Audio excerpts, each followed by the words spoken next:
Magandang gabi po sa ating lahat. Ang ating i-share ngayon sa ating daily devotion ay makikita sa libro ng mga awit, Kapitulo 24, versikulo 1 hanggang 6. Ito po ang nakasaad. Diyos ang siyang husga sa lahat. Karapatang magparusa, O Yahweh, ay taglay mo. Ipakita mo ngayon ang karapatang ganito.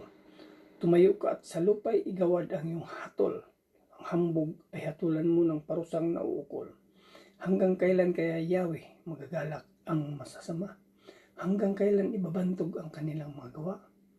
Gaano ba katagal pa ang masamay maghahambog upang sila'y magmalaki sa kanilang gawang buktot?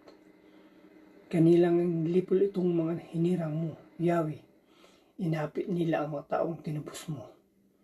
Ang mga ulilat, balot, mamayan ng ibang bansa, pinapatay nila. Ito ay kanilang pinupuksa. Ayun lang po. Maraming salamat. God bless. Isang mapayapang gabi po sa ating lahat. Ang aking ibabahagi ngayong gabi ay mula po sa Aklat ng Mga Awit sa Kabanata 74 sa talata 7 hanggang 10. Ito po ang nakasaad. Madalas na sinasabi, hindi kami pansin ni Yahuwah, hindi kami nakikita ni pansin ng Diyos ni Jacob. Unawain ninyo, bayan, kayong kulang ang isipan, hanggang kailan pa durunong kayong mga taong mangmang. Itong Diyos na lumikha nitong ating matatainga, akala ba ninyo'y bingi at ni hindi makakita? Sa lahat ng mga bansa, di ba siya ang hahatol? Di ba siya ang guro nilang pagkat siya ang marunong? Ito po ang nakasaad sa banal na kasulatan. Lagi po nating ibigay ang pinakamataas na papuri at pasasalamat sa ating Ama lumikha. Amin.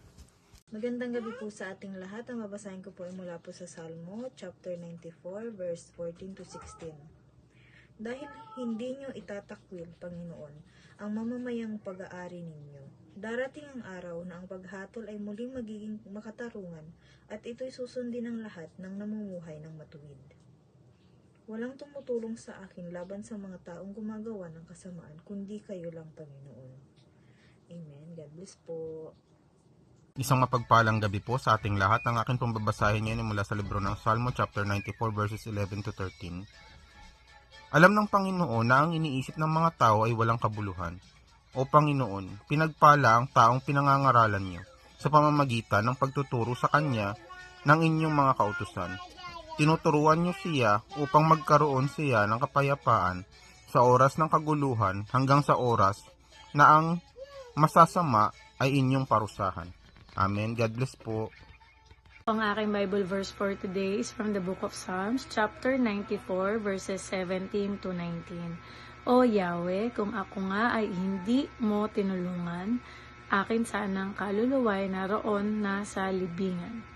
Kapag aking nagunitang, ang paako'y dumudulas, dahilan sa pag-ibig mo, O Yahweh, ako'y tumatatag. Kapag ako ay ginugulo ng maraming suliranin, ang wagas na pag-ibig mo ang umaaliw sa akin. Amen. Ang mabuting balita ng ating Panginoon. So muli po isang mapagpalang araw po muli sa ating lahat at purihin po ang Panginoon sa panibagong pagkakataon na ibinigay po sa atin na tayo po ay makapag-devotion muli para sa araw na ito. Sabi po sa awit, Kabanata 74, talata 20 hanggang 23, makikisama ba sa iyo ang trono ng kasamaan na gumagawa ng kalikuan sa pamamagitan ng kautusan? Sila ay nagkakaisa laban sa buhay ng matuwid at hinahatulan ang walang salang dugo. Ngunit ang Panginoon ang aking matibay na tanggulan at ang aking Diyos ang aking kanlungang bato. Ibabalik niya sa kanila ang kanilang kasamaan at lilipulin niya sila dahil sa kanilang sariling kasalanan. Lilipulin sila ng Panginoon nating Diyos. So dito makikita po natin, hindi po kinakampihan ng Diyos o hindi kakampi ng Diyos yung kasamaan.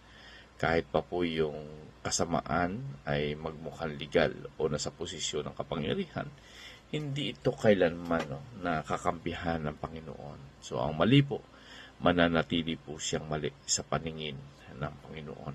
May panahon pong ang matuwid ay inaapi. So ipinapakita po ng talata na ating binasa na ang mga matuwid ay maaari pong pagtulungan ng mga masama, no? Pwede siyang pagplanuhan ng mga bagay na hindi maganda. At minsan nagtatagumpay ito. Ngunit hindi ito nangangahulugan na sila ay pinabayaan ng Diyos o iniwan sila ng Diyos. Sapagkat ang Diyos po ay ating matibay na namuog o kanlungan, no? So sa gitna po ng kaguluhan at kawalan ng hustisya, ang Diyos po ay andun po yung pagiging kumbaga po pwede po nating sandigan ang Panginoon na kung tutuusin. Wag po nating sandigan, no? Wag po nating ibigay yung wag po tayo magtiwala na sa lakas ng tao sapagkat ang Diyos pa rin ang makapangyarihan at hindi po ito matitibag. So ang hustisya po ng Diyos ay tiyak. Maaring tila na tatagalan pero ang paghukom po ng Diyos ay darating. So ang kasamaan po talaga minsan niisip nila na walang paghatol pero sinabi po ng Biblia na ang lahat ng ating ginagawa ay hindi po ito nag-uaglet sa ating Panginoon.